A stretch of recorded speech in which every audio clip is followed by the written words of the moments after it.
Eu sou o advogado Paulo Rodrigues e nesse canal, como eu vos tenho dito, eu explico o direito de uma forma simples, sem juridiquês, arroz com feijão, para que a pessoa comum entenda, porque as pessoas não são versadas em direito, notadamente num país em que só se procura o advogado quando a casa já caiu. Aí é um problema muito sério, né? Enquanto que em outros países, até aqui mesmo na América do Sul, na Argentina, no Chile, as pessoas antes de fazer qualquer coisa, elas têm o hábito de consultar um advogado para saber se deve ou não fazer aquilo. Hoje eu vou responder uma pergunta que muita gente faz na área penal. Uma pessoa, ela pode ser presa apenas porque alguém suspeitou dela? Bem, a resposta curta a isso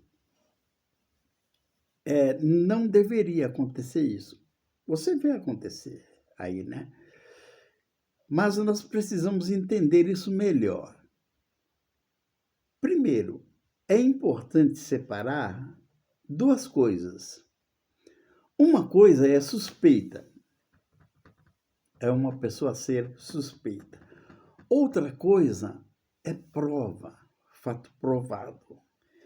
E outra coisa ainda é uma situação concreta que justifique uma prisão. Muitas pessoas acreditam que basta apontar o dedo para alguém, foi ele, e automaticamente já acontece. Mas o sistema jurídico não deveria funcionar dessa forma. Você está vendo muita coisa, principalmente lá no STF, funcionar assim. Vamos imaginar uma situação. Uma pessoa está caminhando na rua e a polícia recebe uma informação genérica dizendo que alguém com determinadas características praticou um crime. E essa pessoa que está andando na rua tem essa característica. Isso por si só não significa automaticamente que uma pessoa parecida possa ser presa. Essa é a questão atual, verdadeira, tá?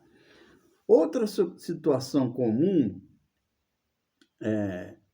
que acontece, sendo necessário que se tome algumas medidas antes, é uma outra pergunta que as pessoas fazem. A polícia pode me abordar porque desconfiou de mim? É comum você passando aí pelas ruas, você vê a PM, os sujeitos lá tudo encostados nas paredes, com as pernas afastadas, com as mãos na parede, para cima. Eu digo para vocês, depende das circunstâncias, tá? As situações que uma abordagem pode ocorrer diante de elementos objetivos que indiquem algo fora do normal, elas são diversificadas. E eu diria para você que não deveria bastar uma simples impressão pessoal, porque pode ser uma impressão sua ou do policial que está ali fazendo isso, para você tomar uma medida mais grave. E aqui nós chegamos a um ponto importante. Muitas vezes as pessoas confundem investigação com uma condenação. Investigar não significa condenar. Assim como suspeitar não é provar. Para isso que existe o inquérito policial, que não consta nada, né? Só vai constar a partir do momento que sobe ao judiciário e você vem a ser condenado. Então, existe uma diferença enorme entre uma investigação e um processo em curso quando você se torna réu. Outra coisa muito comum é as pessoas perguntarem: se eu fui preso, significa que eu sou culpado? Também não.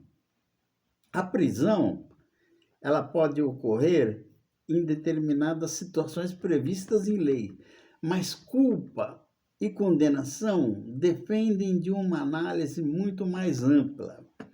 Por isso é tão importante compreender que o sistema jurídico ele trabalha com diferentes níveis de informação de prova, tá ok? Então, resumindo, uma simples suspeita isoladamente considerada não é o bastante e não deveria ser suficiente para justificar uma prisão. Não estou dizendo que não ocorra, tem ocorrido. A situação concreta, os elementos de existência e as circunstâncias do caso são os fatores fundamentais para uma análise. É como eu sempre digo aqui no canal. Esta é uma explicação geral e informativa em linhas gerais. Vocês vão ver casos semelhantes com conclusões diferentes do que eu estou falando aqui, porque cada caso é um caso. Se você tiver uma dúvida jurídica, deixe aqui nos comentários para que eu possa preparar para os próximos vídeos. E se esse vídeo foi útil para você, você acompanhe o nosso canal, que sempre vai haver diversificações aqui. Notadamente, nós vamos estar falando sempre na área de família, na área penal e na área de consumo, Código do Consumidor. Mas também poderemos estar falando sobre diversos outros assuntos. Até a próxima!